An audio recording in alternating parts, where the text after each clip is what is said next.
ভারতের উত্তরাখণ্ডে ভয়াবহ ক্লাউডবাস্টারের কারণে সৃষ্ট আকস্মিক বন্যা ও ভূমিধসে 4 জনের মৃত্যু হয়েছে। নিখোঁজ রয়েছেন অন্তত 50 জন। মঙ্গলবার রাজ্যের ক্ষীরগঙ্গা নদীর জলধার এলাকায় এই ঘটনা ঘটেছে বলে জানিয়েছে দেশটির সংবাদ মাধ্যম এনডিটিভি।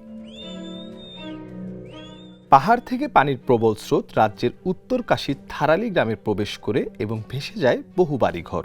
নদী থেকে নিরাপদ দূরত্বে অবস্থান করতে সতর্কবার্তা দিয়েছে স্থানীয় প্রশাসন। কর্তৃপক্ষ বলছে গত 30 বছরের মধ্যে উত্তর কাশীতে ভয়াবহতম বন্যা এটি। রবিবার আরও বৃষ্টিপাতের আশঙ্কা রয়েছে বলেও সতর্ক করা হয়েছে। উদ্ধার কাজ শুরু করেছে রাজ্যের দুর্যোগ ব্যবস্থাপনা বিভাগ। বিভিন্ন ভবনে এবং স্কুলে খোলা হয়েছে রিলিফ ক্যাম্প। নিম্নাঞ্চলের প্রায় 200 পরিবারকে অপেক্ষাকৃত উঁচু স্থানে সরিয়ে নিয়ে যাওয়া হয়েছে, জানান রাজ্যের মুখ্যমন্ত্রী পুষ্কর সিং ধামি।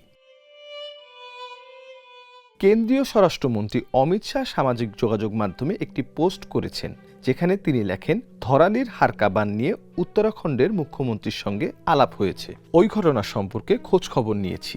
উদ্ধারকারী 3টি দল ঘটনাস্থলে পৌঁছেছে। সর্বশেষ 2021 সালেও এখানে আকস্মিক বন্যা দেখা দিয়েছিল। তখনও ঘটেছিল বেশ কিছু হতাহতের ঘটনা।